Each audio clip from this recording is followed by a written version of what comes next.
From coast to coast to coast, Canadians pause to reflect and remember. This is Now You Know. I'm Rob Snow. Going beyond the headlines. Now You Know with Rob Snow on News Radio. To you, from failing hands we throw the torch. Be yours to hold it high. It is Remembrance Day, a day to reflect and to understand the price of freedom. From the South African War to the First World War, the Second World War, Korea, and Afghanistan. The great battles and the tremendous sacrifice, all part of Canada's history and legacy. From the Somme to Passchendaele to Vimy, and the Battle of the Atlantic, D-Day, and Normandy. And we continue to honor those in service of our country now, at home and around the world. The Canadians saw their first major action in the First World War at Ypres. On April 22nd of 1915, Lieutenant Colonel John McCrae was inspired to write In Flanders Fields to honor his friend who died during that battle. The Battle of the Somme began on July 1st of 1916. The 1st Newfoundland Regiment suffered especially heavy losses that day. Of the approximate 800 Newfoundlanders who went into battle, only 68 were at roll call the next morning. The Battle of Vimy Ridge is one of the defining moments of Canada as a young nation. It began on the morning of April 9th of 1917. It ended 4 days later. It was the first time all four divisions of the Canadian Corps fought together as one formation. And to this day, it's considered to be a key point in shaping Canada. The late Dr. Tim Cook, who just passed away in recent weeks, was the chief historian of the Canadian War Museum in Ottawa. I think Vimy matters because we bled for it. In fact, there were 10,602 casualties in 4 days. Almost 3,600 of them were slain. The 9th of April, where most of the fighting occurred, and the capture of most of the ridge, is the single bloodiest day in Canadian military history. Today's equivalent, we're a country about 5 times as large, would be about 52,000 killed or wounded in a 4-day battle. It's hard to get our head around that. How could you deal with, as a country, with that level of grief, that level of loss? Canadians were part of the Battle of Passchendaele from October to November of 1917. In a muddy corner of Belgium, the Canadians overcame almost unimaginable hardships to capture the strategic village. In all, more than 650,000 men and women from Canada and Newfoundland served during the First World War. More than 66,000 gave their lives. The Second World War began at dawn on September 1st of 1939 as the German army swept into Poland. Britain and France, honoring their pledge to Poland, declared war on Germany 2 days later. On September 7th, the Canadian Parliament met in a special session and on September 9th approved support to Britain and France. This was Prime Minister Mackenzie King. Unhappily for the world, Herr Hitler and the Nazi regime in Germany have persisted in their attempt to extend their control over other peoples and countries and to pursue their aggressive designs in wanton disregard of all treaty obligations and peaceful methods of adjusting international disputes. They have had resort increasingly to agencies of deception, terrorism, and violence. It is this reliance upon force, this lust for conquest, this determination to dominate throughout the world, which is the real cause of the war that today threatens the freedom of mankind. Canada's coastal defenses were quickly armed. Militia regiments intensified their preparations, and volunteers flocked to enlist. There were great victories and terrible disasters for Canada. During the Second World War, there was the Dieppe raid of August 19th of 1942. There were more than 3,300 Canadian casualties. 2,000 were captured and held as prisoners of war, and almost 1,000 were killed. There was the Italian campaign. The Allies fought for more than 4 weeks before defeating the Italians, with 6,000 Canadian lives lost. And D-Day. June 6th of 1944, when the Allies went ashore on the beaches of Normandy. This was William, the Prince of Wales, at the ceremony marking the 80th anniversary of the Normandy landings. Standing here today in peaceful silence, it is almost impossible to grasp the courage it would have taken to run into the fury of battle that very day. The assault on D-Day remains the most ambitious military operation in history. The events of that windy, grey day ultimately led to the liberation of Europe, but it came at a heavy cost. We continue to honour every Canadian who gave so much, every Canadian family who lost a loved one, every Canadian who lived with the scars of battle, both physical and mental. I want to thank you, our veterans, for your extraordinary acts of bravery and sacrifice on Juno Beach and the liberation of Europe. More than 1 million Canadians and Newfoundlanders served in the Second World War. 55,000 were wounded, 45,000 killed. The Korean War began June 25th of 1950, after the military forces of the North crossed the 38th parallel into the South. 16 members of the United Nations, including Canada, contributed combat forces under United States command to defend the South. More than 26,000 Canadians served in Korea, and more than 500 died. The Canadian flag was lowered for the last time in Afghanistan on March 12th of 2014. The mission involved the deployment of more than 40,000 Canadian Armed Forces personnel between 2001 and 2014. It was Canada's largest deployment since the Second World War. 1 in 5 of those deployed to Afghanistan served 2 tours. Some served 3 or more. The threat of suicide attacks and roadside bombs was a constant risk. IEDs caused the most Canadian casualties, and 158 Canadian Armed Forces members died in the cause of peace and freedom. And today, we remember them all. I'm Rob Snow. This is Now You Know. This is News Radio. There is no question Rob won't get answered. Now You Know with Rob Snow continues On News Radio. On this Remembrance Day, we want to spotlight some of the Canadian organizations helping our veterans long after the fighting is over. Helping them with things like mental health support, career opportunities, and housing. Brad Field is the CEO of Homes for Heroes.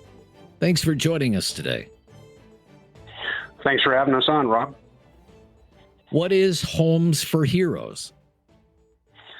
Well, Homes for Heroes is a Calgary-bred charity that started in 2017. Our first village was built here in Calgary in 2019, just to honestly answer a need in the Calgary area. We never thought that it would become what we are today, and so now we have villages both in Calgary, Edmonton, Kingston, Ontario, with villages opening in Winnipeg and London in 2026.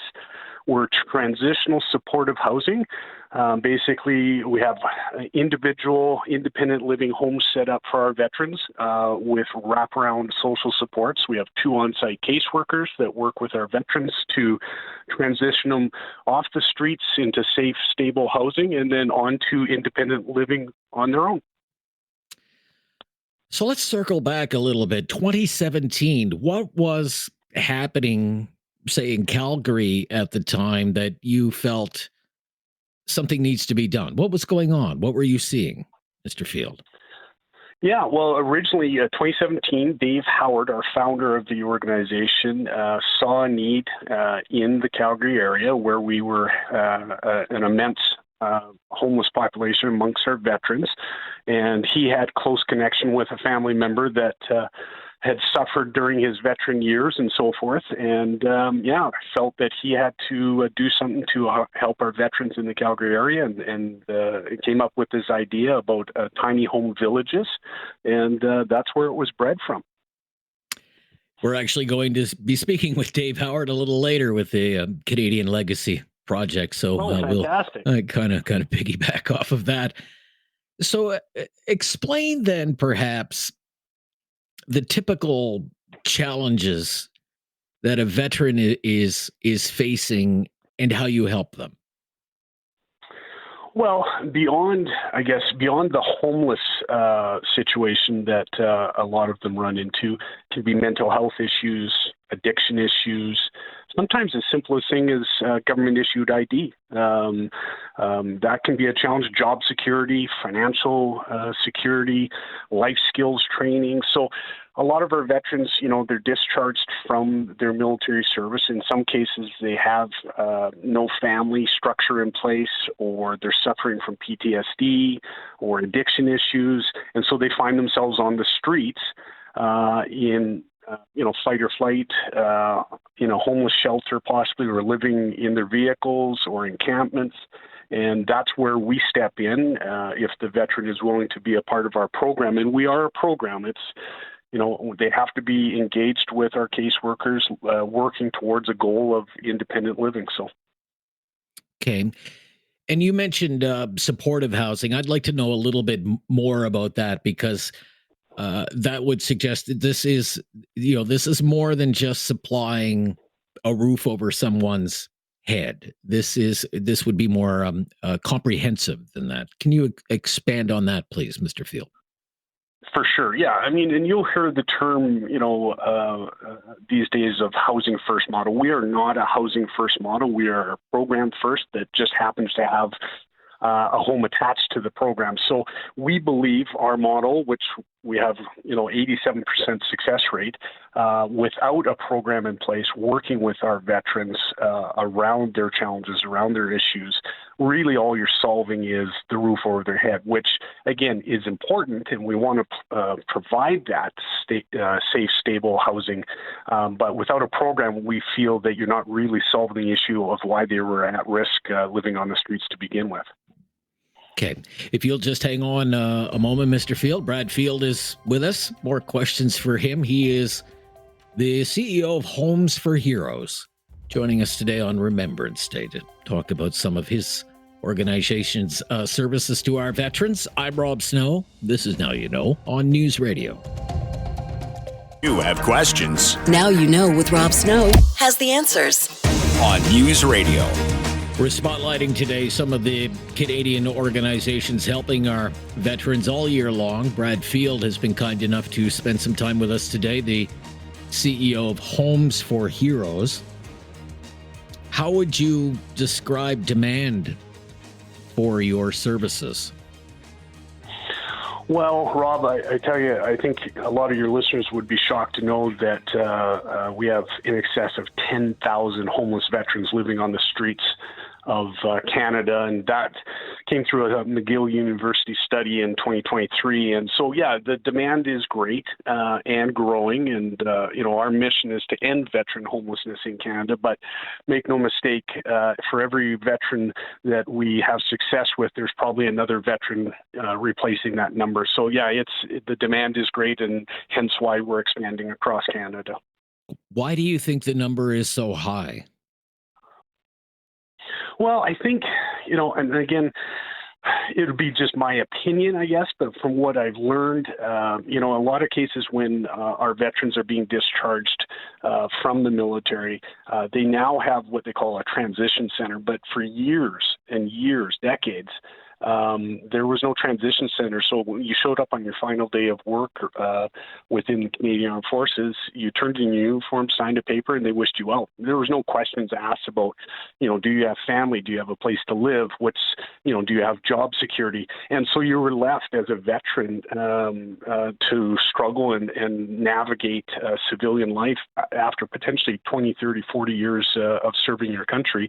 You were kind of left alone to figure it out on your own. So in those cases, I think that's kind of what created the large veteran homeless population. But again, with the transition center that they have in place, it's not perfect, but at least they're asking the questions now of what's the next step for that veteran.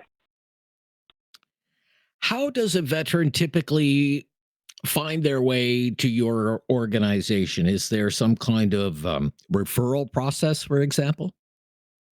Oh, for sure. I mean, we partner with lots of local agencies, veteran organizations, food banks, the Transition Center, the Canadian Armed Forces Transition Center. So we will get calls for any one of those partner agencies, local shelters, and then sometimes veterans find us on their own through our website.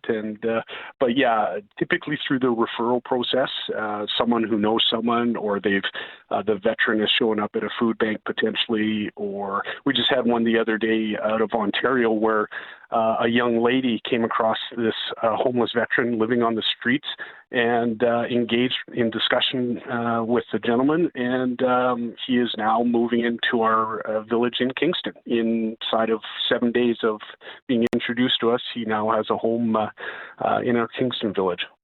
Wonderful.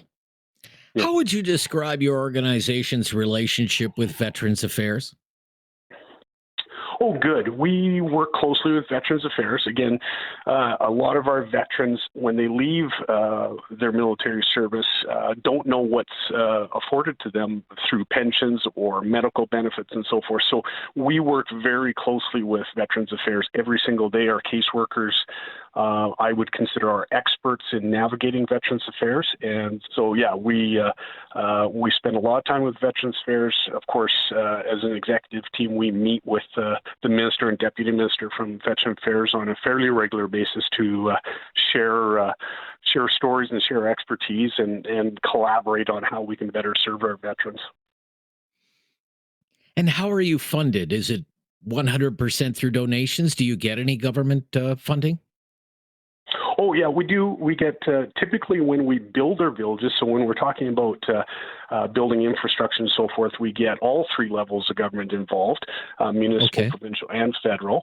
And then from an operational standpoint, we get a little bit of funding from our federal government, maybe some from provincial, but I would say it's probably we're in the range of about 35 to 40% of government funding, and then the remaining percentage is donations, and both corporate as well as private. Well, just wonderful work by everyone there, Bradfield. Thank you so much for taking the time today to explain Homes for Heroes. Greatly appreciate it. All the best. Well, thanks for having me on, Rob. Appreciate your time. Bradfield is the CEO of Homes for Heroes. This is News Radio.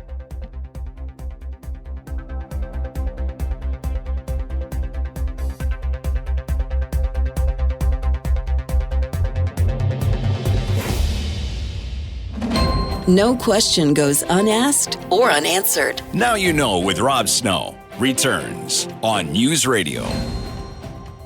We're continuing our Remembrance Day spotlight today on Canadian organizations helping our veterans. Wounded Warriors Canada is a national mental health service provider providing supports for Canadian veterans, first responders, and their families. Scott Maxwell is the CEO. Thanks for joining us. Thanks for having me on. What is Wounded Warriors Canada? Tell us more, please. Yeah, just as you said, we're a national mental health service provider for who we define as trauma-exposed professional people. That includes military members, veterans, first responders, and their families. And we do a ton of upstream trauma-informed workplace training, and that pairs to our downstream clinical counseling and recovery services for individual members, for couples, for spouses, for surviving family members, and for kids. Okay. How did it begin? What need was out there that you felt the need that there needed to be an organization to address it? Yeah, I mean, we consider ourselves a success story born out of horrible tragedy, which was for so many, for Afghanistan.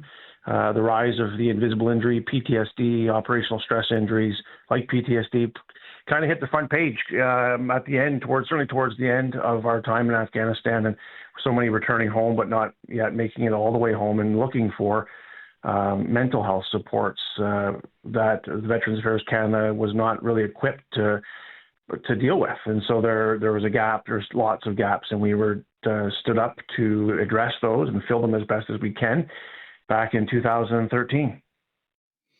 And tell me how you fill those gaps. What were those gaps, and what services were created to help fill them? Yeah, I mean, a lot of it's, so our effort and our focus is around traumatic event exposure or trauma. So our programming, our curriculum of the programming, all the clinical services are trauma-oriented, trauma-focused, helping people process through traumatic exposure, a traumatic event or a set of events that has stuck with them. And it can, and as we know, it can be triggering, can be difficult. It's a vulnerability that they live with for years, sometimes forever. So our goal at Wounded Warriors Canada, from our clinical capability, is to focus on traumatic event injuries. Okay. And what are those signs of struggle? How does that manifest itself in someone who may benefit from your services? I just think there's not a lot of treatment, sufficient treatment, unique treatment, culturally competent treatment to respond to the unique needs of our veterans, of our serving members of the Canadian Forces, of our first responders. So what happens is, when they struggle to find the right care at the right time, we know that these types of injuries don't just simply go away. Going for a walk or exercise or these types of general wellness things that we talk about across society, which are helpful for some, but they are not going to help someone process or transfer through living with such a severe traumatic injury. So that's what we identified as a significant gap all those years ago, which remains today. But all I can say is we're doing so much more today. We've learned so much about that very need, how to treat it, identify clinicians and healthcare professionals that want to join the mission to help serve this population, and try to deliver this kind of healthcare at scale across the country, because we don't just serve the population in Calgary or across Alberta. We're literally, the need exists, and we're doing this work literally in every province and territory in the country.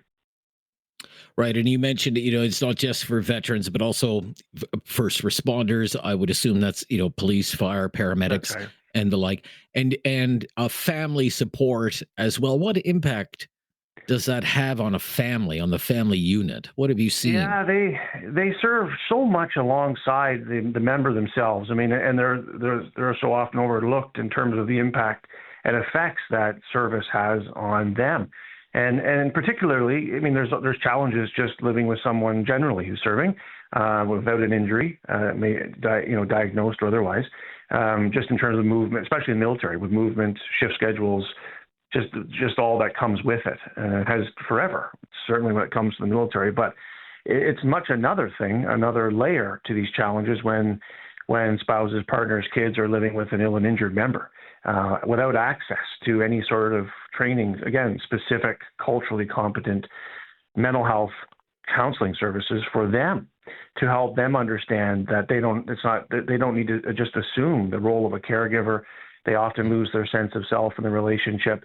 The adage of walking on eggshells is very, very prevalent in these kinds of situations, and we hear it all the time.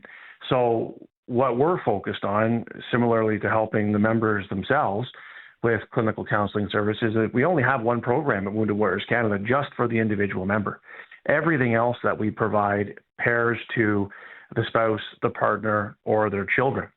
Very much a 360 approach to care, wraparound services to help each other understand, reduce shame, resentment, the feeling like they become a burden to their family, all these complex challenges that lead to very serious outcomes downstream if untreated. You've used this term a few times now, and I'd like to know a little bit more. Culturally competent. Yeah. What do you mean by that? Yeah, thanks for raising it. I probably just mention it too generally sometimes, but for us, it's kind of everyday reality. Is that if the service, in our case, if the mental health service doesn't speak to the uniqueness of someone that has worn a uniform, wears a uniform, and has been injured by it, just, the most basic level of acronyms down to the actual effects that these injuries have on these people as a result of what they've seen and what they've done.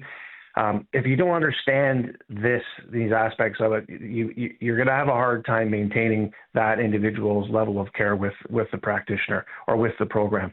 And often with someone that's struggling with stigma and stoicism being the very real challenges that make asking for help or taking a knee prevalent in the community anyway, you may get one chance to do it right. So if that program, if that service is not paired to speak to them, to connect with the veteran, and let's just use a veteran as a case example, you're going to have a hard time in terms of its effectiveness and that veteran sticking to the care. So that's what we know. That's what we've seen. I think that's been our success, where we see these 99% completion rates across our counseling programs, is because the services make them feel safe, supported, and understood. That's their words, not mine. And I think that speaks to cultural competency. Okay. And I don't want to be political today, but people will remember a story about a veteran seeking support, mental health support being offered MAID, and it outraged a lot of people across the country. I don't want to be political, but I would like your assessment as someone who is kind of on the front lines here, how well the government is doing at recognizing the need for these services. Has progress been made, in your opinion? To some extent, but not sufficient. So, and it's across all the two-party governments that we've had over the course of our 12, 13 years. We've had, I think, almost 13 Veterans Affairs ministers, almost one a year, just in our history. It's very difficult for any federal ministry to make real change, serious operational change, if you're flipping through ministers like the calendar. And so what we've seen is they've talked for years about seamless transition. What that means is very simple. If you're entitled to all these benefits and services when you're leaving as a result of your service, they should be lined up and accessed without having to prove your case over again when you get into Veterans Affairs Canada from the CAF. It's never materialized. So what we see further downstream, which we can come down into homelessness, it can just lead to a very insignificant success in transition to civilian life. Even at times, these injuries can be terminal. So we have a long way to go still between the two departments in making sure that the ease of transition to civilian life is properly set up, and that veteran and their family is properly resourced to make successful transitions to civilian life. Mr. Maxwell, thank you so much for your time today and all the work that your organization is doing.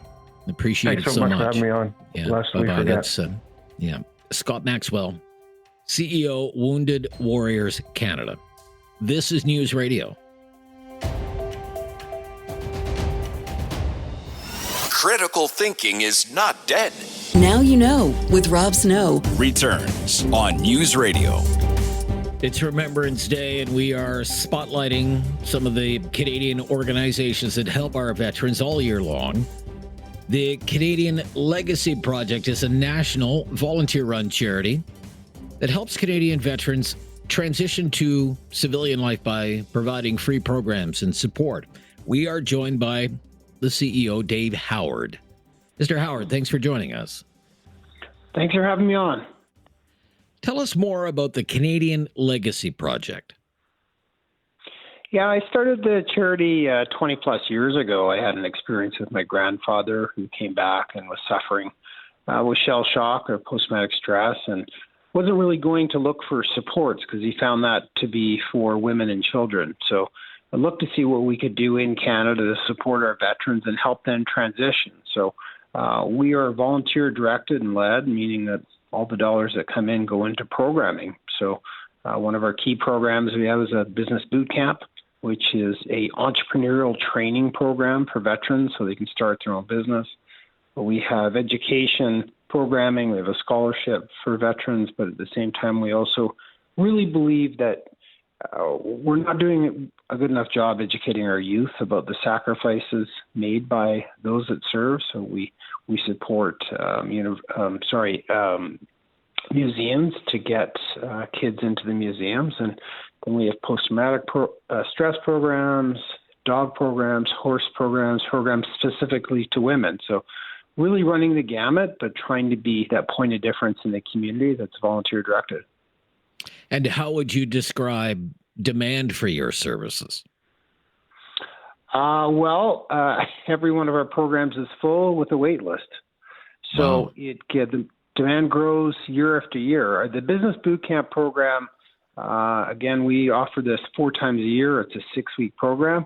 And next year, half of the program's already full. We also created a program called shopveteran.ca. So this is a way that Canadians can support veteran-owned businesses. So it's a way to give back through, your day-to-day needs. So, and then the post-traumatic stress programs, there just isn't enough. We are coming out with a new program in January that is called the Guided Valor Network, and it's strictly for our female veterans. And this program doesn't even exist right now. So you can just see there's just lack of programming. Okay.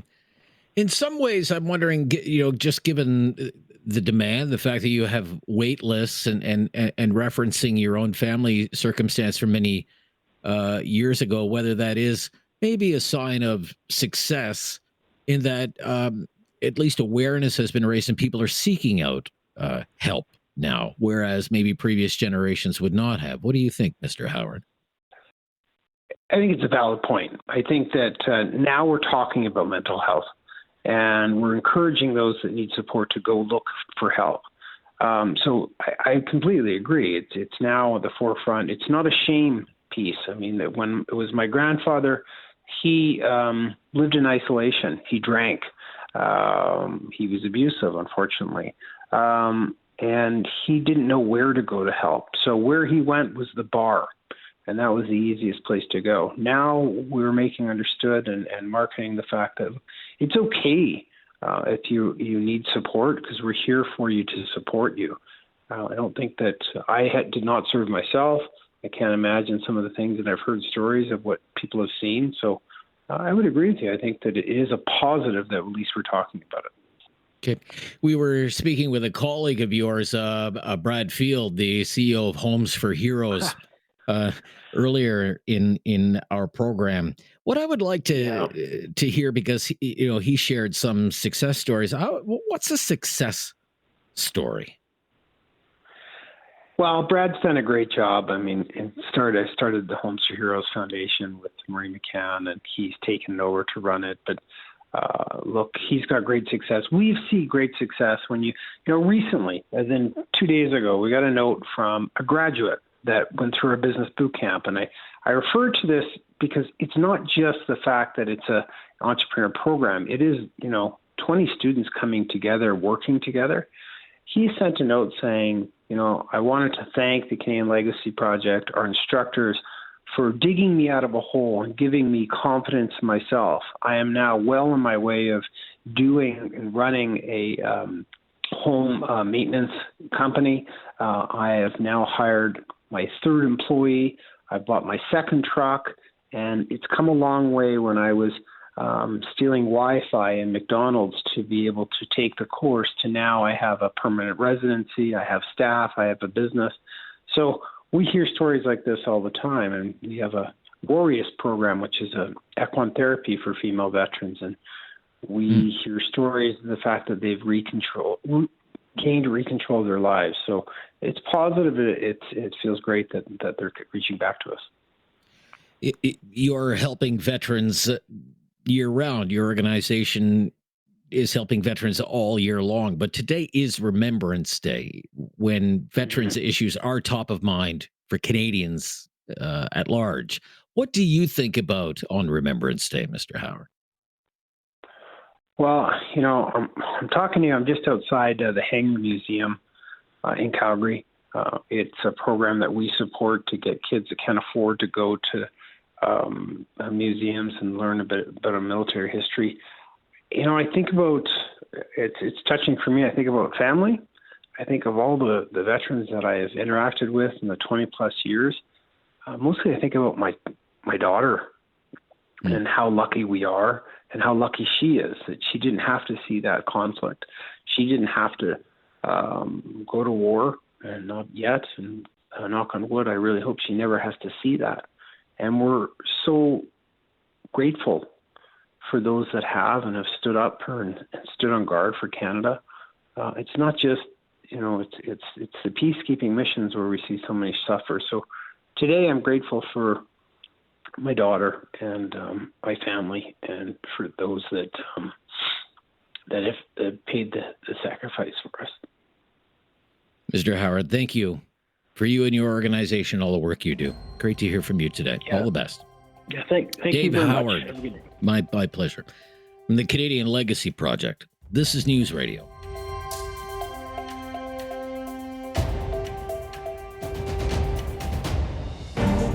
Now you know with Rob Snow continues on News Radio. So many great organizations doing such tremendous work helping our veterans. And today is Remembrance Day, so our veterans are top of mind for so many Canadians, and that would be our focus for the next 2 hours of Talkback. We welcome your calls of remembrance. Today, if there's someone you're thinking about, a relative, a friend, someone who has served this country, you can remember them today. Tell us their story today. If you have served our country, allow us to thank you. 1-833-668-2577. Remembrance Day Talkback right after the news on News Radio.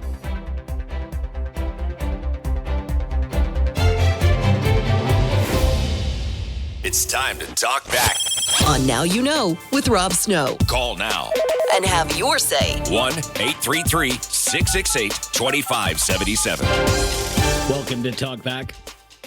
Today is Remembrance Day. With your help, our focus for the next 2 hours as we welcome your calls of remembrance. 1-833-668-2577. 1-833-668-2577 on Remembrance Day. If there's someone you're thinking about today, maybe a relative, a friend, if you have served this country in uniform, allow us to thank you. But we always like to set this day aside for our veterans. We have always felt that it is the very least that we can do. It's one day out of the year. And we can always get back to talking about the current events of the day, the politics of the country, tomorrow. It will be waiting for us tomorrow. But today, it's about our veterans. It's about honoring their sacrifice. It's about expressing our appreciation, giving our thanks, and never forgetting the horror of war, and never forgetting those who answered the call, those who paid the ultimate price. Never forgetting those who never returned, and never forgetting those who did and continue to struggle. So again, our phone lines are open right now, and we welcome your calls of remembrance. We really do hope that'll be the primary focus of the day. Again, 1-833-668-2577, 1-833-668-2577. There are other topics related to this one, Remembrance Day, military service, the state of our military. We can also jump into those issues if that's what you would prefer. We would welcome some of your calls on those topics as well. For example, an issue we can talk about today is that there are always trouble spots in the world. Places where people don't enjoy the peace and security that a lot of us take for granted in this country. Like the Middle East, like Ukraine, just two examples. It's been suggested in the past, it's come up in the past, that the Canadian Armed Forces could have some role to play in those parts of the world. For example, in Gaza, with whatever happens with this Trump peace plan and the war between Israel and Hamas. And, it's a big if. But if all went according to plan and Hamas was somehow driven out of Gaza, and if Israel eventually left Gaza, and some multinational force went into that area to act as some kind of stabilizing force, or a peacekeeping force, if you will, what would you think if members of the Canadian Armed Forces were part of a deployment like that? Is that something you think Canada should be a part of? Prime Minister Carney has suggested in the past it's something that could happen, but we've never really talked about that here before on Talkback. So feel free to tell us what you think of that idea. Canadian Armed Forces being deployed to a place like Gaza. Similarly, it's been suggested in the past that members of the Canadian forces could be deployed to Ukraine. What would you think of that? When Prime Minister Carney was in Ukraine this summer, he suggested the Canadian Armed Forces could be deployed there as part of what he called a security guarantee, or again, as some sort of peacekeeping force or stabilization force, if there is ever to be a resolution to that war sparked by Russia's illegal invasion of Ukraine. The Prime Minister didn't say it would happen. He didn't speak in certainties, but he did suggest the idea couldn't be ruled out. And it was reported earlier in the year that Canadian officials, along with our NATO allies, have already begun looking at something like a coalition of the willing. Again, though, only if there's ever a long-term solution to that terrible war. What would you think of that? Just as a starting point today, members of the Canadian forces serving in a place like Gaza or Ukraine. 1-833-668-2577 if you have some thoughts to share on that. Here's a question for you as well. We've talked a little bit about this in the past, but recruitment is still a major issue for the Canadian Armed Forces. Having a very difficult time recruiting people to join the Canadian Armed Forces. What would you think? What would be your reaction if your son or your daughter came home and said, I'm thinking about joining the military?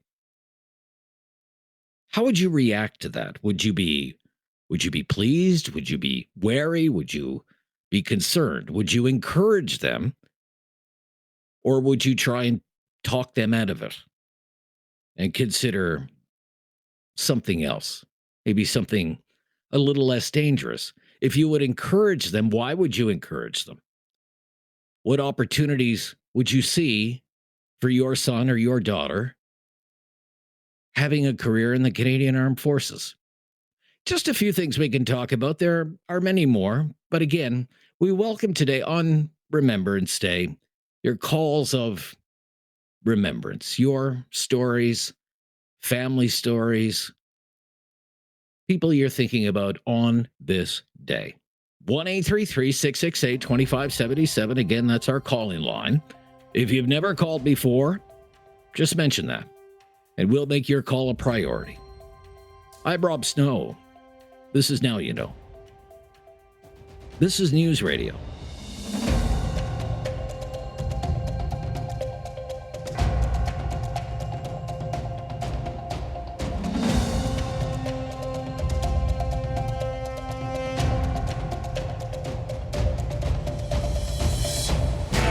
Something on your mind you want everyone to know? Call now. Hello. 1-833-668-2577. It's Talkback on Now You Know with Rob Snow. And again, lots of lines available today. I know it's a holiday in certain parts of the country, but we do welcome your Remembrance Day calls today, calls of remembrance. If you're thinking about a family member, a father, an uncle, grandfather, grandmother, an aunt, anyone who has a brother, a sister, someone who has served in the Canadian Armed Forces, maybe a friend of yours, or if you've served the country in uniform, we can thank you. We'd love to hear your calls, hear your stories today, know what you're thinking about today on Remembrance Day. 1-833-668-2577. And there are other things that we can talk about today as well related to this. What would you think if your son or daughter came home one day and said, I'm thinking about a career in the Canadian Armed Forces? What would you think about that? What would you encourage them to pursue that opportunity? Would you try and talk them out of it? Consider other options as well? Just because it's been in the news this year, it's been suggested by the Prime Minister, for example. Your thoughts on the idea of the Canadian Forces having, quote unquote, boots on the ground in hotspots around the world, Gaza, or maybe someday Ukraine. Say if there was a long-term ceasefire and the opportunity for peace, what would you think about that? 1-833-668-2577. Plenty of lines available and plenty of time to take your call today on Talkback. Kira in Calgary today. Thanks for calling. Hi. Hi there. What do you want to talk about? Just remembering Mike Starker. He was killed May 7th, 2008 in Afghanistan, and he was my paramedic partner. We were civilian paramedics, and he was over in Afghanistan doing a tour, and, he was only 38 years old. He was the most incredible paramedic partner I could have ever had, and tough guy on the outside, but giant teddy bear on the inside. And, everybody who knew him loved him so much, and he's so missed. And how did he end up there? He was your paramedic partner, and how did he end up in Afghanistan? What's the story there? So he was a soldier prior to becoming a civilian paramedic. He was in Bosnia, and he was airborne in his career before the airborne was disbanded in Canada. And he wanted to go back, I think, and, instead of being a soldier, I think he wanted to go back and be a medic. So he was there as a medic, actually. Right. I think it was really important to him to go back and, play a different role in the war. And I think he was on, if I remember correctly, 2008 was a long time ago, but I think he was on his second tour, and he was due to come home very shortly, like within a week or 10 days. And they were on foot patrol, and he was killed. And it was just such a devastating event. And I think for me, I'm 51 years old, and I always thought of Remembrance Day as something, these were, World War I, World War II veterans, and it was so far removed from my generation. Right. And to actually have somebody my age, I was the same age as him when he was killed. My age, my generation, I never thought that in my lifetime I would be impacted by war so closely. Yeah. So it gave you a connection. It gives you a connection to this day, right? And absolutely. Yeah. It and obviously makes the day more meaningful than maybe it did when you were younger. Yeah, and I try to now impress upon my child who's 10. I talk about Mike. I show him, pictures and articles and just what a great guy he was. And I'm retired now. I'm no longer a paramedic, but he always had your back. He always found a way to make you laugh in the most difficult situations. And he was rock solid. He was just an incredible person. And I think that's what, everybody remembers about him. And he's just dearly missed by everybody who loved him. Well, very well said. And I'm so sorry that you experienced that loss, but you're paying fantastic tribute to your fallen colleague today. Thank you for your call today. Great to hear from you. And just like that, Remembrance Day Talkback off and running. 1-833-668-2577. Wasn't that a lovely tribute? We'd love to hear more stories like that, and you can share your memories, your calls of remembrance today. There's someone you're thinking about today. I'm Rob Snow. This is Now You Know. It's Talkback on News Radio.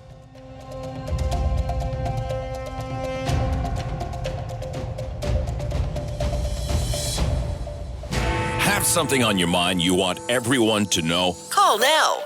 Hello. 1-833-668-2577. It's Talkback on Now You Know with Rob Snow. Calls of remembrance today on Remembrance Day. If your family has a military history, we would like to know more about that at 1-833-668-2577. Steve is in Drumheller today. Hello, Steve. Hi, how are you doing today? Very good, Steve. Thank you. Yeah. What would you like to talk about? I got a million stories on this.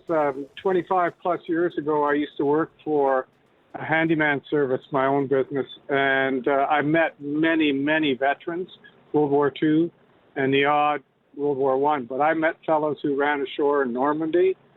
Wow. I met, and they were very nice gentlemen. I would fix things in their houses for them. They'd tell me stories. Once they knew you weren't glory hunting. But the amusing story I have is on the women ferry pilots. They were the ones that flew the fighters and the bombers from the factories in places like Great Falls to Edmonton to Russia, stuff like that. Okay. And I'm also a member of IPMS, which is the International Plastic Modelers Society. So every other there's 100,000 of us in North America. We build the models of tanks, ships, airplanes, and everything else. And so with that, I'd go into this lady's house, and there she's got the Rockwell painting of Spitfires, World War II Spitfires, up on the crown of the wall. I said, "Oh, did your husband fly those?" "I'll have you know, I flew those aircraft," from the lady. Oh, I flew them. Yeah.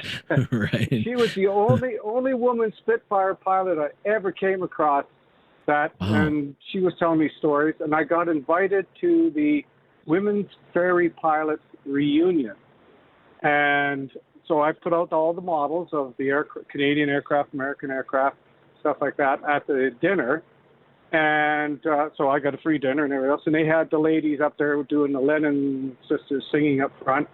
And since I was the spring chicken there, I got my keister danced off by all the old girls. Because their husbands wouldn't get up and dance, right? Right. But I also honor all the soldiers that were involved, both sides, because I've met men and women who were on both sides, particularly European. Really? Okay. Yeah, I met German U-boat commander, very nice guy. Immigrated to Canada. I met Luftwaffe pilots.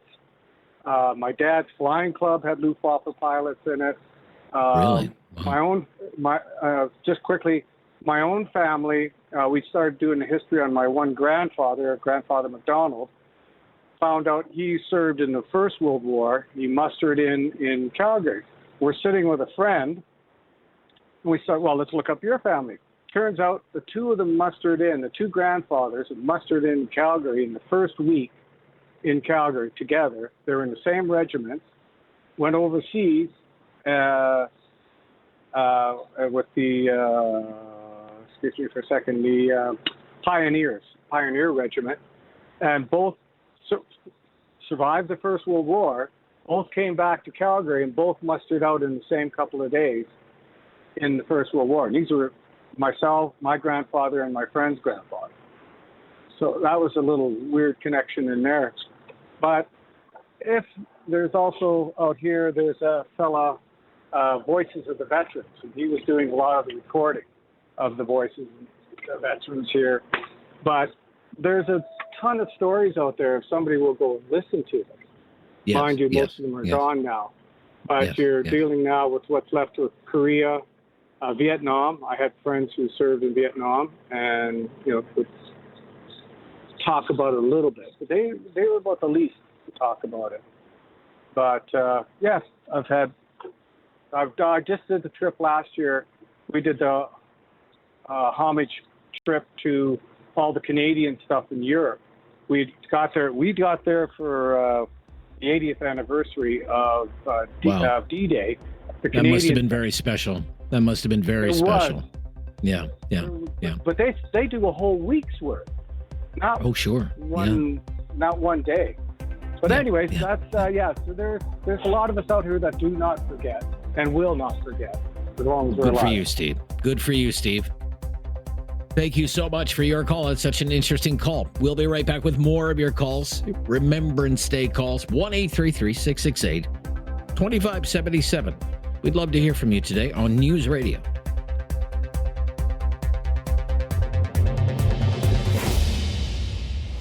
Have something on your mind you want everyone to know? Call now. Hello. 1-833-668-2577. It's Talkback on Now You Know with Rob Snow. Yeah, the Remembrance Day Talkback at 1-833-668-2577. Wayne in Halifax. Hello, Wayne. Good day, sir. How are you? I'm very good, Wayne. Thanks for calling. What's on your mind? A lot. A lot. Okay.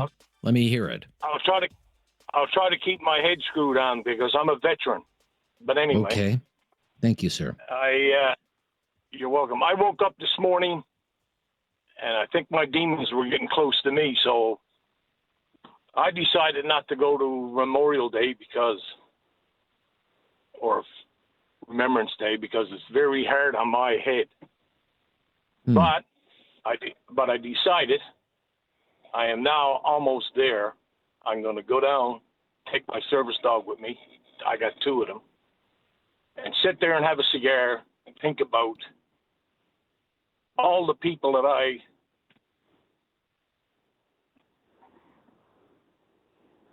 hang on a second. Think about all the people that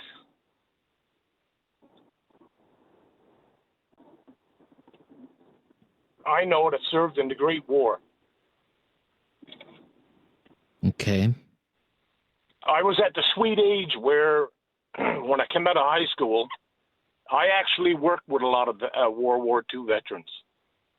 And, of course, they never talked about the war, but one gentleman said to me, he said, you know that, he said, Wayne, he said, you're a newfie. He said, you know that 2 ships that got sunk off of Belle Island? He said, well, I was on one of them. And I said, he told me the ship, but I can't remember the name of it. But anyway, he said him and his buddies were going ashore for a beer when the ship got torpedoed. They never made it ashore for the beer, by the way. They ended up going back to get their buddies out of the water.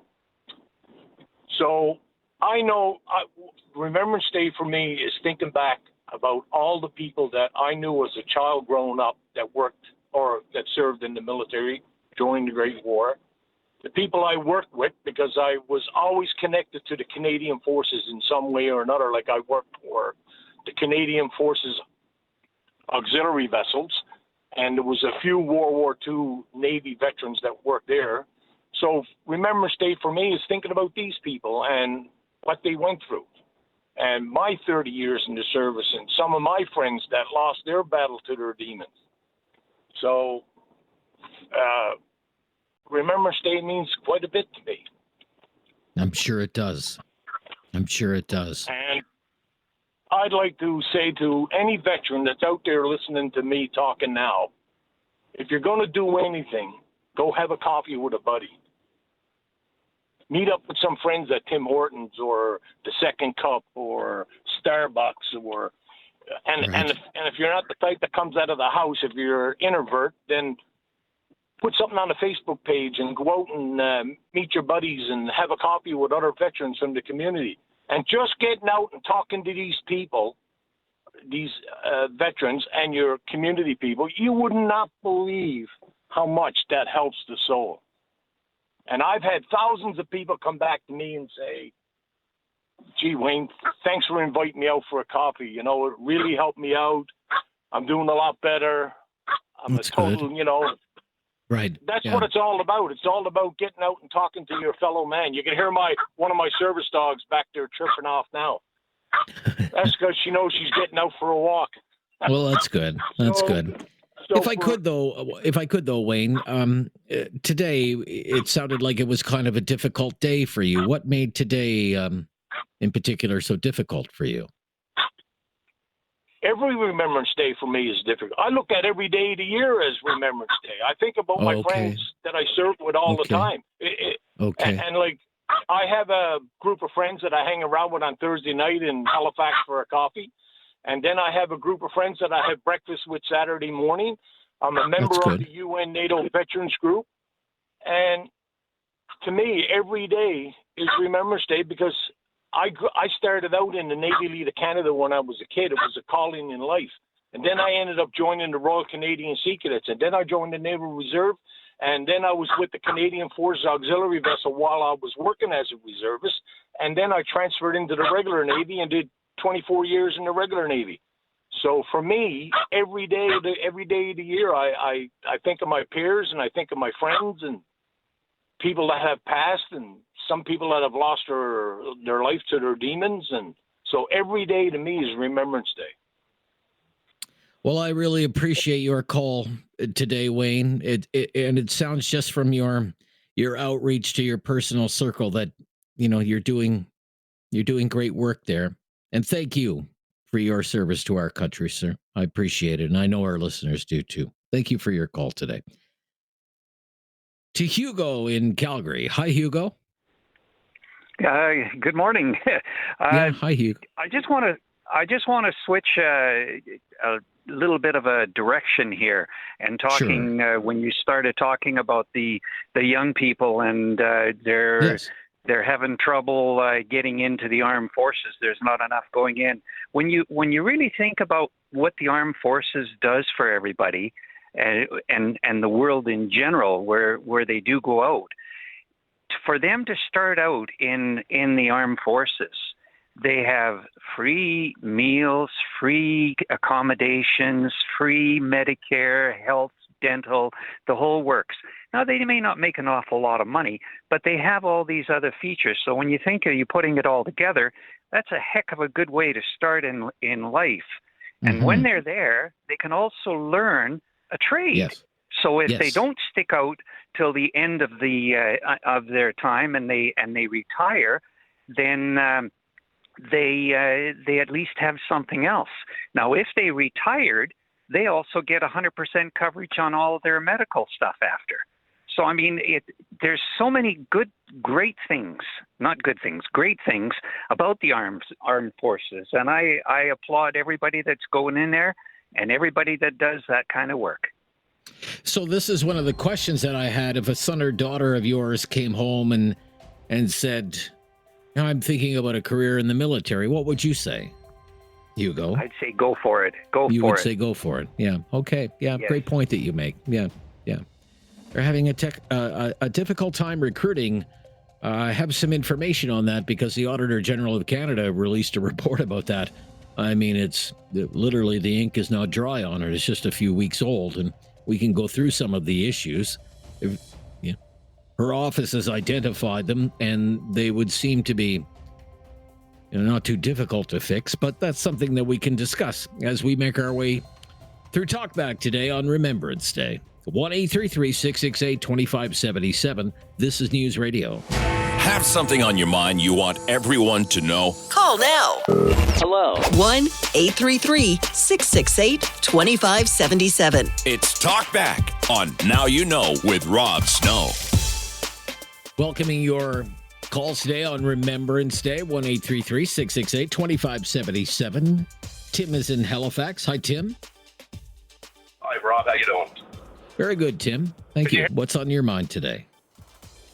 I had a friend, William Brown, joined the Army, World War II. He had to go to Cape Breton. He was underage. He went with the Cape Breton Highlanders. Okay. He arrived on Normandy, he told me, the day after the attack. And they asked for volunteers to stay. He stayed for 2 years. They didn't have cell phones to let people know the war was over. And what the Canadians would do, they'd go through there. They would take people out of their houses at night and look for the bad guys. And one of his stories was he didn't like to go into the houses. He didn't like what the Canadians were doing. They were putting the men out and they were raping the women. And he was sad about that. He wouldn't go to any legion after for Remembrance Day. He told me, he said, they brought their stripes back with them. He said they thought they were more important than me. He said, I didn't like going there. He was at one base camp there at one time. Queen Elizabeth was a princess driving a medical van. He told me he saw a brooch fall off her and he picked it up. I asked him if he gave it back. He said, no, back then you didn't give nothing back. Wow. That was a story he told me, and that was probably 2 years before he died. I know him for about 50 years, and he would never talk about it. He sounds like he carried some bitterness. Never married. Yeah, he had some bitterness, I guess. Nice fella, but it's just part of the stuff we don't really know what happened, right? Yeah, and if people don't talk about it, and certainly, men of that generation almost never talked about it, right? No, never. But who would have thought that happened? Like the raping of the women when they put people out of the house. That was. Yeah, I don't know anything about that. No, and it's nothing that we probably ever hear about. But that's just something I heard, and he was an honest man. Okay, all right. Thank you, Tim, for your call. Let's go to Patricia up next. Hi, Patricia. Patricia? Hi, how are you? Hi, Patricia. Yeah, very good. Patricia, yeah, I hear you just fine. Yeah. What's on your mind today? Yeah.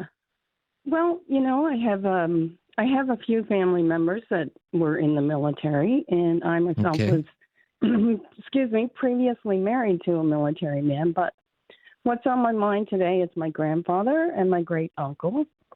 My grandfather fought. My grandfather was actually at Vimy Ridge. He was a muler at Vimy Ridge. Had he not returned from the war, I probably wouldn't be here today. But my mother's uncle, his name was Gerald Conroy. He was in the Second World War. And Gerald was actually shot down in 1943 over Holland. He lost his entire crew. However, he survived and made it to Gibraltar, and with the underground organizations, he made it back to England. And then a year later, he was flying a bomber on one of the last raids for the Second World War on Berlin, and he was shot down again. However, this time he made sure his entire crew got out first, and unfortunately, he did not survive. So he's at I forget what it's called. It's a graveyard in Berlin for people that were shot down, I guess, or military people that died from other countries. Okay. I can't quite remember what it's called, though. You maybe one of your other callers might might know. Yeah. But I think of them on Remembrance Day. That's who I think of. Yeah. And all the people that certainly fought, not a very high survival rate for those bomber crews. There was not, unfortunately, because, when you think about it, the other bombers were coming up from behind. Oh, sure. You can't shoot from behind. You got some people on there with some guns trying to shoot them down, but once you lose a wing, you're pretty much done for. I'm curious, Patricia, how do you know all of this? How did these stories come to be passed on to you? Okay. So my grandfather, William Jodry, he never really spoke of the war, but I learned that just through some other family members. And I have a couple of, just old pictures. For Gerald, his name was Robert Fitzgerald Conroy. My aunt, my mother's sister, actually, her and her husband wrote a very good article in a military magazine, and they were working on a book for Gerald. And they actually went to Germany. They visited his gravesite, and they actually met with the German. I would never try and pronounce his name. That actually shot him down.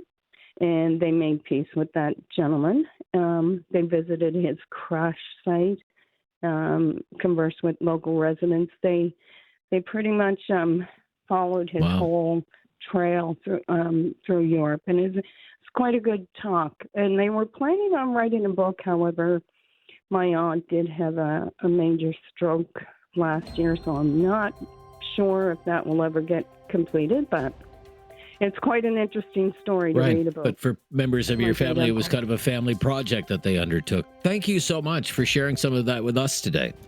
Great to hear from you, Patricia.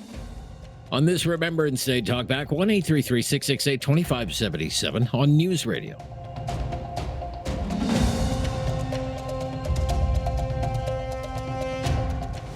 Have something on your mind you want everyone to know? Call now. Hello. 1-833-668-2577. It's Talkback on Now You Know with Rob Snow. Calls of Remembrance today, Remembrance Day Talkback. West in Calgary. Hi, West. Hey, how are you? I'm very good. Thanks. What's on your mind today?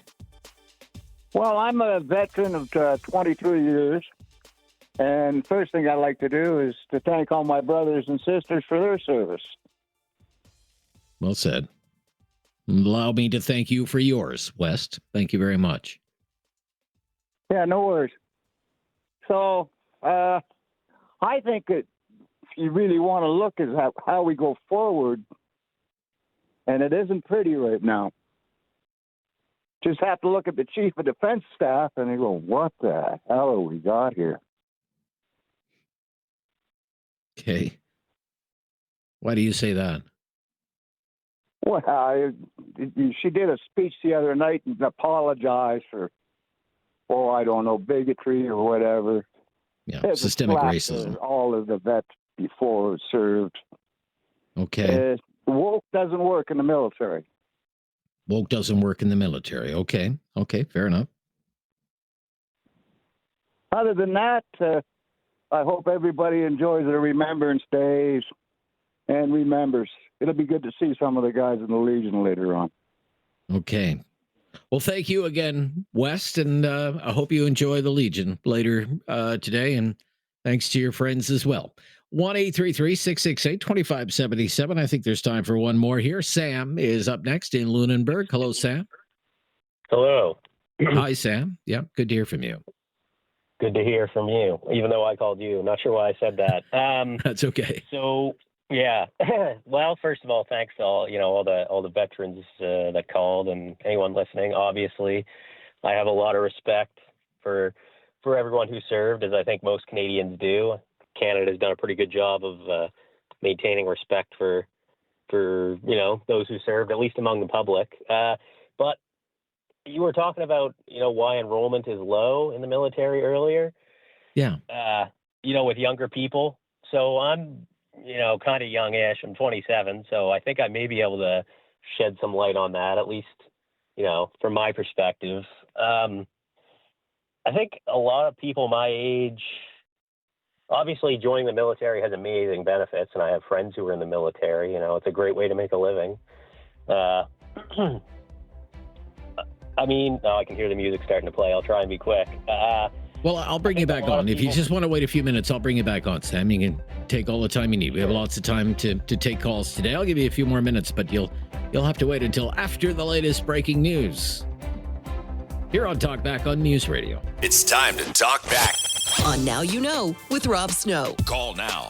And have your say. 1-833-668-2577. Welcome to hour number 2 of Talkback on Remembrance Day, which has been our focus today as we welcome your calls of remembrance, getting to know more about your family's military history, learning from your experiences, or even learning a little bit more what military life is like in Canada. And one of the questions that we have been asking as well today is, what would you think if your son or daughter said they were thinking about a career in the Canadian Armed Forces? With recruitment being such a problem, certainly they're looking to improve that with the Canadian Armed Forces. But would you encourage that young person to pursue a career in the Canadian Armed Forces, or would you try to talk them out of it. We've been talking about that with Sam in Lunenburg, who had some ideas on why young people might not be considering a career in the Canadian Armed Forces. Are you still with me, Sam?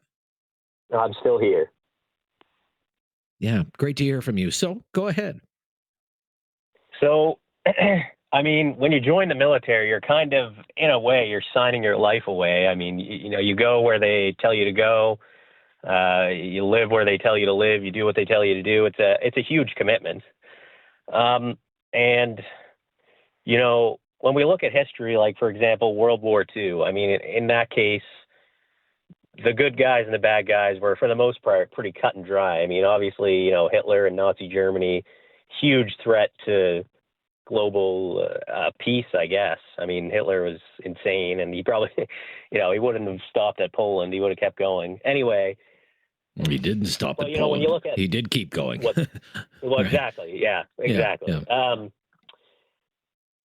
I mean, but when I look at, for example, Afghanistan, and I'm not trying to in any way disparage anyone who served there, like big, huge respect and thanks to people who served there too. But I couldn't tell you what the hell we were doing over there. And, I just think of all the veterans who came back from Afghanistan, scarred for life, saw horrible things. And look where Afghanistan is right now, exactly, where they were when United States and Canada first kind of started, messing around in there. It's just, you don't know, I don't know, how do I word this? It's like what the government of Canada and the government of the United States wants its military to do. We always like to think that we're the good guys, but what the hell were we even doing in Afghanistan? Like, there's a chance that if you join the military, you're going to get sent on a mission. Yeah, that I understand that. You don't know why you're young. there. You don't you're know. Young. You're young.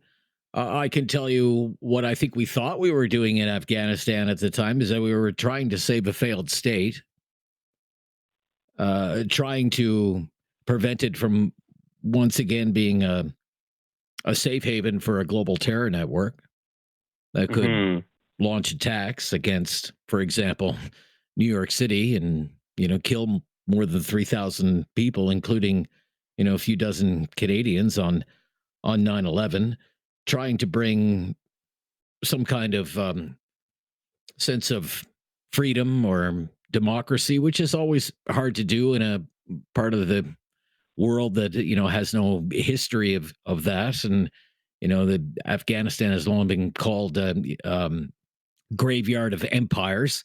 So it does have that legacy to it.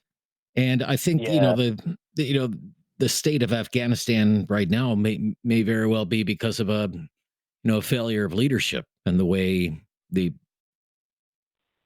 withdrawal from Afghanistan was handled. Yeah. And that includes Canada. Yeah, that could be. Yeah. I just think a lot of, people my age look at conflicts like that and just say that just seems senseless. That seems like senseless, pointless loss of Canadian lives and, the lives, the men and women that did come back. A lot of them have, serious issues. And for what? The reason we were told we were going there at the time, may be completely different from the real reason why we were sent there. Who knows? I don't know who's calling the shots, but it's just a lot of young people my age look at a lot of conflicts and say, they just seem senseless. And what business do Canadians have? Why are we there? What were we doing there? That's okay. I think maybe why enrollment may be down. Yeah. Sure. Okay. Thank you. And we can get into some of the issues that were identified by the Auditor General in a report released just a few weeks ago about recruitment and, I would say, retention problems with the Canadian Armed Forces, which has a lot to do with the housing situation for members of our armed forces, which is not good. Let's go to Joe, though. He's in Halifax. Hello, Joe. Hi, Rob. Hi, Joe. I don't know. I told Curtis, your producer, that I didn't know if this was an appropriate question, but he mentioned that this had been covered in your show last week, but I don't have the privilege of listening to your show every day, the whole show. And we had something happening, as you're aware, happened here in Nova Scotia very recently, where a Chief Justice of the Nova Scotia Supreme Court and a Superior Court judge deemed the symbol of the poppy unacceptable in the courtroom. I'm not allowed to say what I think on the radio, what I think of these two people. But the first thing I wondered is if either one of them have served in the military at all, which is a huge factor and such a feeble, stupid excuse for their decision. It just didn't wash with me. And I didn't spend time in the Canadian military. I was in the American military, and I moved up here after I got out. But it's been over 50 years, and I guess I still have a lot of questions and a lot of bitterness about some of the things that happen when the people that start wars and send us to war very seldom serve in the war or get involved in it, them or their children. George W. Bush was in the Air National Guard and spent all his time flying over Texas, and Bill Clinton was studying in Europe, and I think the reason John Kennedy was so popular was because PT 109. He served in the military. Right. And I think in Canada here, I don't think those two judges should. I think they should be removed from their position because what they've done flies in the face of the very reason they're able to do it.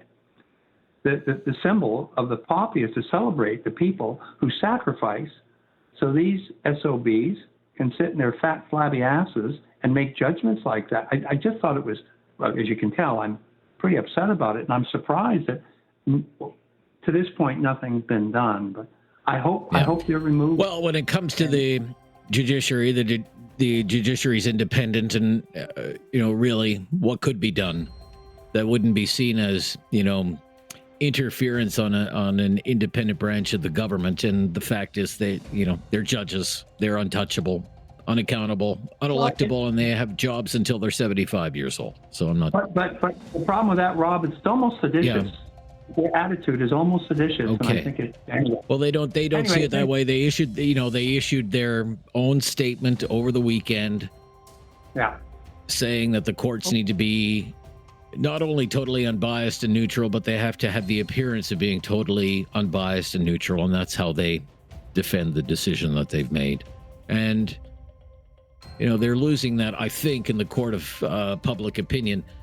Thank you for your call. For those who have been following that, there is scathing editorial. That's the topic of today's Globe and Mail editorial today. The poppy is a symbol of justice, not bias. That would be recommended reading from me today. I'm Rob Snow. It's Talkback. It's Remembrance Day, and this is News Radio.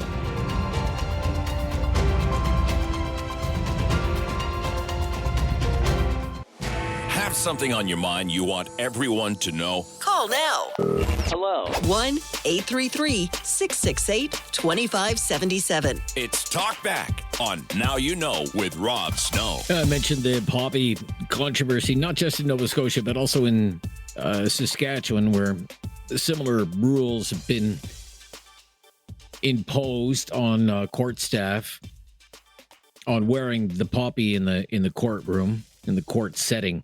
In the editorial in the Globe and Mail today, it says the heads of the province's top two courts in Nova Scotia issued their own statement on Sunday saying they support the right of judges to use their discretion to prohibit the wearing of poppies in order to ensure courtrooms are totally unbiased and neutral.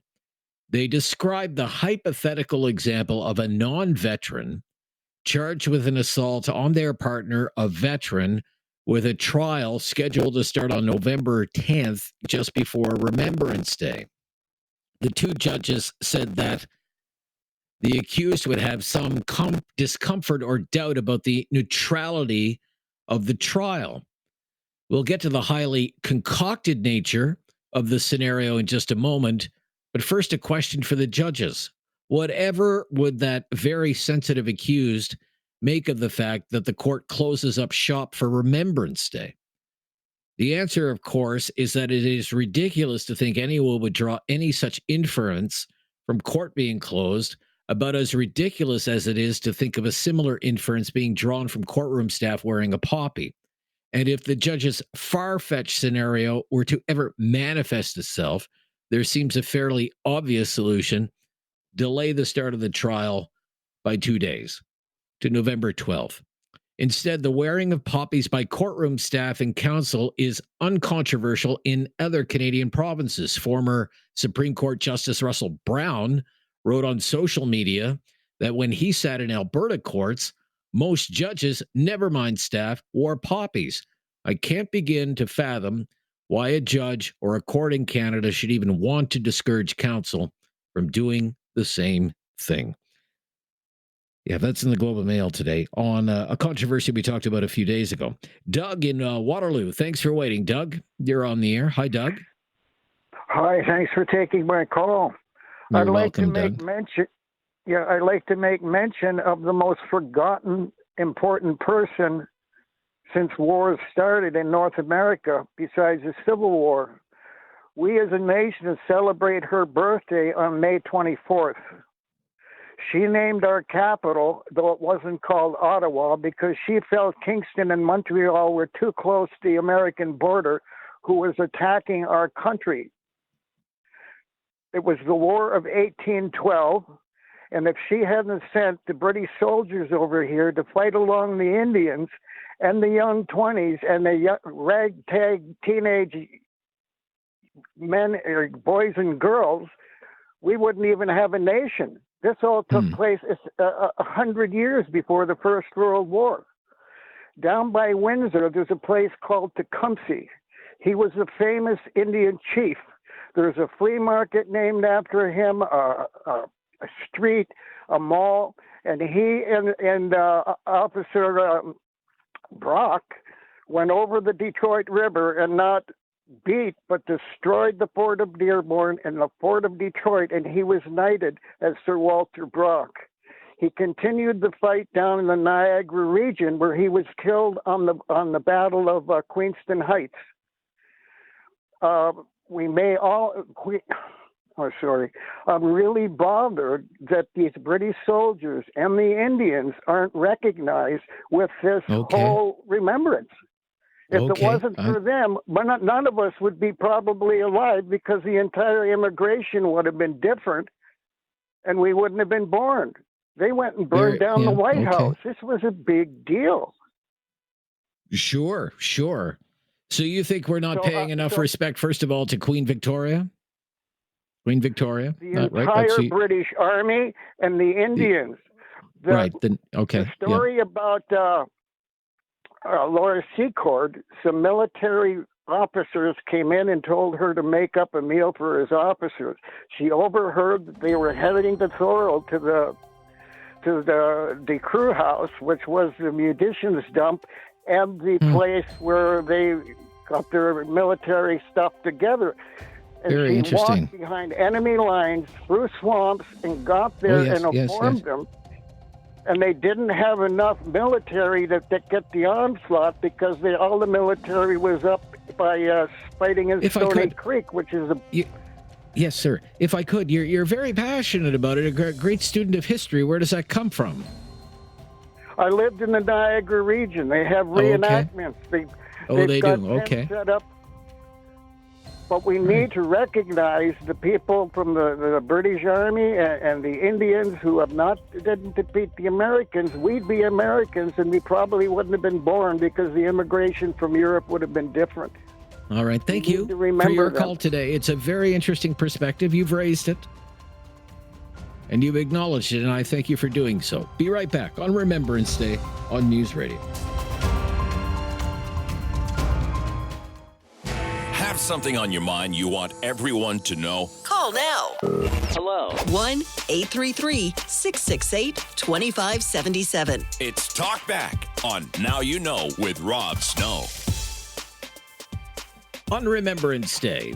Remembrance Day Talkback. Today, that's been our focus for much of the day. We appreciate your calls, and there are lines available at 1-833-668-2577. Let's get to Sammy up next in Calgary. Hi, Sammy. Yes. Hello. Good day. I was just Yeah, hi, Sammy. Yes, thank you so much for taking my call. Is this possible with regard to the topic to talk about something different other than Remembrance Day? Because I have something that I wanted to call your show for a long time. I didn't get a chance, so I am calling today. Is that okay? Okay, what's it about? Depends what it's about. It's not about Remembrance Day at all. Okay, well, what's it about? Just spit it out.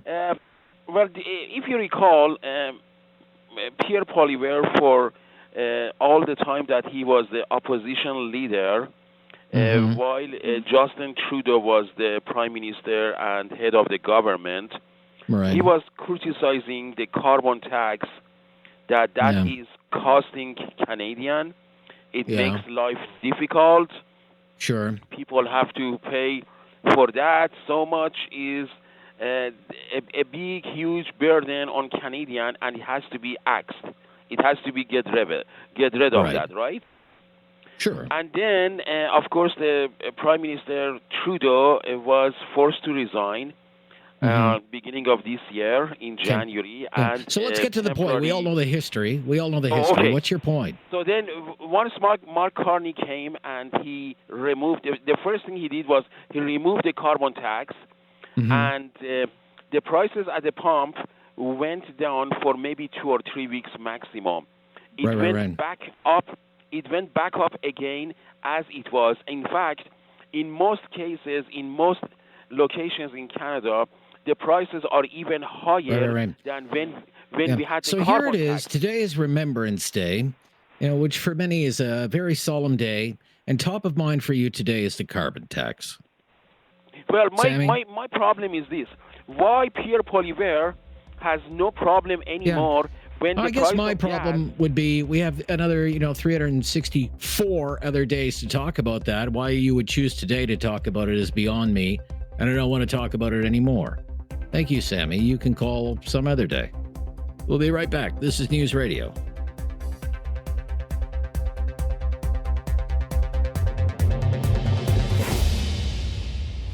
Have something on your mind you want everyone to know? Call now. Hello. 1-833-668-2577. It's Talkback on Now You Know with Rob Snow.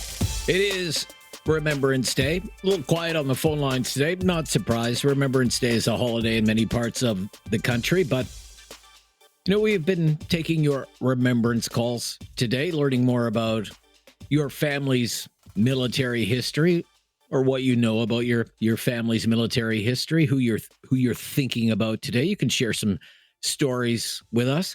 We've been also asking, what would you think if your son or daughter said they were thinking of a career in the Canadian Armed Forces? Is that something you would encourage them to learn more about, maybe even pursue, or would you try and talk them out of it?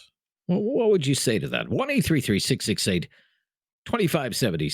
1-833-668-2577. I personally do not have much experience with the Canadian Armed Forces. My grandfather served in the Army during the Second World War. He was not deployed to Europe. He did go to Newfoundland. That was as close to Europe as he got. His older brother, however, was deployed overseas, and he went on to be a career military man and retired as an officer. I can't remember his rank when he retired, but he trained members of the military at CFB Uplands in Ottawa, and I have one family member who served in Afghanistan, my stepbrother. But as for me personally, I never served in the military myself. When I was in junior high school, I was an air cadet for 1 year. I was in the Air Cadets. My father gave me very little choice. Actually, he thought it would be good for me. He said to me, just try it out for a year, and if you don't like it, then you can leave. And I tried it for 1 year, and then I left. But I was in the Air Cadet Band, and I was on the Air Cadet swim team. I marched in one Remembrance Day parade. But that was the extent of my time in any kind of uniform. But I love to hear stories on Remembrance Day with people who have some experience in the military, who have family members who have served, and learning more about that. We've certainly taken a lot of calls over the years from people who grew up in military families, crisscrossing the country, living in various provinces on various military bases. So feel free to share your memories and your experiences here and what that life has been like for you. 1-833-668-2577 to Pat in Hanover. Thanks for calling, Hello Pat. there. Good How to are you hear doing? from you. You're very good, Pat. Thank you for your call today. Well, but I think we could show respect to the military by giving them more resources, but we don't have a lot of money. So what I think we might do is have a bit of a garage sale. Okay. Stuff that you don't need, you own. And I'm thinking that Mr. Trump, he wants some land, and we don't really use much of the stuff north of the Northwest Passage. I think we call it the Queen Elizabeth Islands. And I was thinking that maybe he might pony up $1 trillion for that, and we could buy a whole bunch of military stuff with that, and or maybe some infrastructure for some of the projects that they want to build with Mr. Carney. But anyway, I just thought of that. Okay. Well, I don't know how well thought out it is, Pat. Are you suggesting that Canada sell land to the Americans, part of our land to the Americans? I don't think we could really defend what we got now. You know, if you sort of bring it down to a smaller size, and heaven's sakes, trying to, I don't think there's a handle on what it would be to put icebreakers and that upstairs, and what we would gain by doing it. We'd spend a lot of money, but I don't think we'd gain much. We got lots of land below the Northwest Passage that we can mine and do whatever it is we're going to do with the land. So, and Trump certainly wants to buy some land. I'm just thinking maybe he would give us a whole bunch of money, and we could buy some military stuff and or other stuff with it. And I think it'd be a good deal. Okay, well, I think you would be in the minority. Imagine this, okay? Prime Minister Carney or any other prime minister of any political stripe comes before the Canadian people and says, we have agreed to sell to the Americans everything north of, in your words, north of the Northwest Passage. How do you think Canadians would react to something like that? Especially if it was, say, Donald Trump, President of the United States, being on the other side. Seriously, in his elbows. I think a lot of people would say, yeah. Oh, I don't think so. I don't think so. I think people would see that as... You probably have as much of an answer to that as I do, and I don't really have any. You'd have to put the question to him. Yeah, I'm just kind of wondering how that would just go over from a national pride point of view. Wouldn't people see that as surrendering? Can we defend it, though? Think of that. Well, would buffer. They not? It would be a buffer from Russia. Okay, it's out there for public consumption, sir. If people want to weigh in on that, I'm just not sure what kind of appetite there would be for something like that. I'm just being honest, just my initial reaction, because I've never heard such a proposal. 1-833-668-2577 to have your say today on Talkback on News Radio. Have something on your mind you want everyone to know? Call now. Hello. 1-833-668-2577. It's Talkback on Now You Know with Rob Snow. Let's go to Frank in Kitchener on this Remembrance Day Talkback. Hi, Frank. Hey. Hi, Rob. Another little different twist on things. I was never in the military. I'm an old guy in my 70s. But enormous respect and honor in participating in Remembrance Day. My parents and their parents and aunts and uncles lived through the Second World War in Denmark and occupied Denmark. And they saw the incredible atrocities that the Nazis did. They saw people shot in the streets, a neighbor shot in the streets, and so on. anyway, when it was mostly British soldiers, but when they liberated Denmark, they were incredibly grateful, and they passed that on to me and our family. They emigrated to Canada in 1952. The reason they came to Canada was because Canada didn't have conscription. They never wanted to see family, me and my brothers, my cousins, and so on, to ever have to experience war and go to war. Not that our people didn't. I honor the people that have. Interestingly enough, my cousin did serve for 25 years in the Canadian military, peacekeeper in Crete, stationed in Germany during the Cold War. He had a great career in the military. I reflect, often, and particularly on Remembrance Day, that I've got the benefits here in Canada of a peaceful and very prosperous life because of the people that fought so hard to allow my family to immigrate, to Canada. So just a quick story on that. There's more to it, but I won't bore anybody else. And thanks for the opportunity for letting me share that. Well, thank you, Frank. Thank you for your call today. To Calgary. Sean is in Calgary. Hello, Sean. Hey, Rob. How you doing? Very good, Sean. Thank you. What's on your mind today? What do you want to talk about? Well, first and foremost, I just wanted to actually take a minute to thank you and your team there for keeping us on topic today. It's very easy with what's going on in the world, let alone what's going on in our own back doors here, to kind of stray as we had one of your callers call in there with a completely different topic online. So thank you for that. I, too, have never personally experienced any type of service, didn't have any direct family members that experienced any type of military service either. So, but that still didn't take away from the passion I feel as a patriot to this country. I've served locally and at home here in law enforcement for almost 2 decades now. Wow. Me and my team just wrapped up a Remembrance Day ceremony here locally as well, that we're very proud to be a part of. So just wanted to kind of touch on that. Thank your team for bringing this. Well, thank you, Sean. And and as someone who is a first responder, I'm just wondering, is there some kind of special connection that you feel to? Yeah.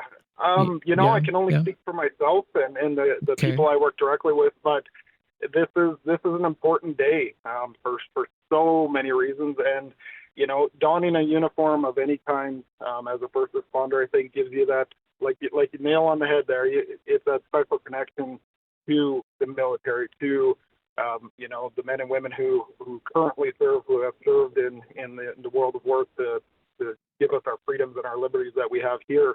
So I honor that. We honor that. We feel that that pride, that pride through that proxy, and we stand proud to be in uniform and stand along those brothers and sisters that are currently part of the armed forces here in Canada. So it's something that we adore and represent truly to our hearts when we're part of these celebrations. If we have an opportunity to march alongside some of these serving members currently to experience and hear the stories that they bring forward from their families and from their experiences. So, yeah, very proud, very, very honored to wear a uniform. Very good, Sean. Well, look, thank you for what you're doing, and thank you for your call today. Yeah, great to hear from you. Staying in Calgary, let's take a call from Kim. Hi, Kim. You're on the line. Hi, Kim. Sorry, it's Kim. Hi, Rob. How you doing? Yeah, I'm very good, Kim. Thanks for calling. Go ahead. That's good. I just want to say that Remembrance Day, in my mind, is one of the most important days of the year. Being from the ethnic community, and with all this, I just want to say that I feel it's really important, and I'm proud and honored to be in this country, and we have freedom and peace because of these individuals who fought for us, for our peace and freedom and all this, you know, I would wear not one poppy but 500, you know, so many, you know, I'm so proud and, you know, just want to put it out there, you know, like some people say that people from out of this country are not, you know, don't participate in this day, but there's a lot that do, and we are very proud and honored to be here, and it's because of these people that fought for us, and just want to say that, put it out there. Thank you so much. Have a good day. Well, thank you for doing that. Yeah, thank you, Kim, and that's great to hear. We'll be right back. We have still time for one or two more calls here today on the Remembrance Day Talkback. It's been great to hear your stories today. I'm Rob Snow, and this is News Radio. Have something on your mind you want everyone to know? Call now. Hello. 1-833-668-2577. It's Talkback on Now You Know with Rob Snow. Yeah, our Remembrance Day Talkback. Thanks to everyone who called today for your participation in our show. This is always a special day for me. I enjoy doing the show on Remembrance Day and hearing from everyone. Let's go to David in Elmira. Hi, David.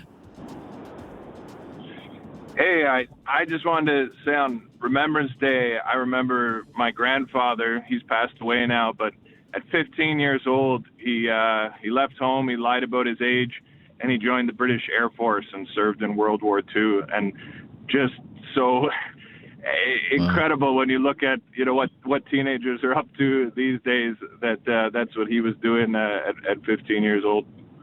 Yeah, 15 years old. Wow, that's amazing. Yeah. That's amazing. Yeah, and he returned from the war, sir. He returned from the war. He did. Yeah. So they further into the war, they started tightening up and checking people's ID, and so when he was 16, then the battles were on the positive direction, and so they transferred him into the galley later on, which he wasn't too pleased with. But he served for about a year in the Air Force before they finally started checking people's ages. But yeah, he came back from the war, married my grandmother, and that's why I'm around. So. Okay. Well, yeah, that's very good. That's very good. It's a very good story.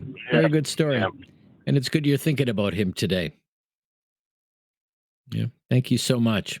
Thank you so much. You know, just a couple of minutes left. You know, one of the things that we've been, you know, talking about today is, you know, what if your son or daughter came home and they said they were thinking about a career in the Canadian Armed Forces? We should think, you know, year round. You know, our men and women in uniform are top of mind today. We should really think about them year round. And are we supplying them with everything they need, such as something as basic as housing? You know, this is one of the issues that our modern day Canadian Armed Forces is facing: housing. The fact is there's a housing shortage in the forces, just like there is in the rest of Canada. The Auditor General, as I mentioned, just looked at this, and what she found was really not good. I mean, if we're going to ask people to serve all over Canada and put their lives on the line, the least any government could do, and I'm talking about all governments, no matter the stripe, would be to provide our members with adequate housing. But it seems we're failing to do that. And this is nothing new. You know, it's been well known for years. It's been a problem for both liberal and conservative governments, and they have still yet failed to address it. We have 205 residential housing units available for military members, but we have 3,700 applicants on wait lists for housing. Housing that is increasingly substandard. No potable water, not even proper sanitation. If we're going to address one thing, one very, very basic thing, maybe we could start there. Housing. If we want people to serve our country, we should at least provide them with a very decent place to live. Not something without running water or proper sanitation. I'll just close on that note for today. We'll be back tomorrow, brand new topic and more of your calls. and always the latest breaking news. I'm Rob Snow. This is News Radio.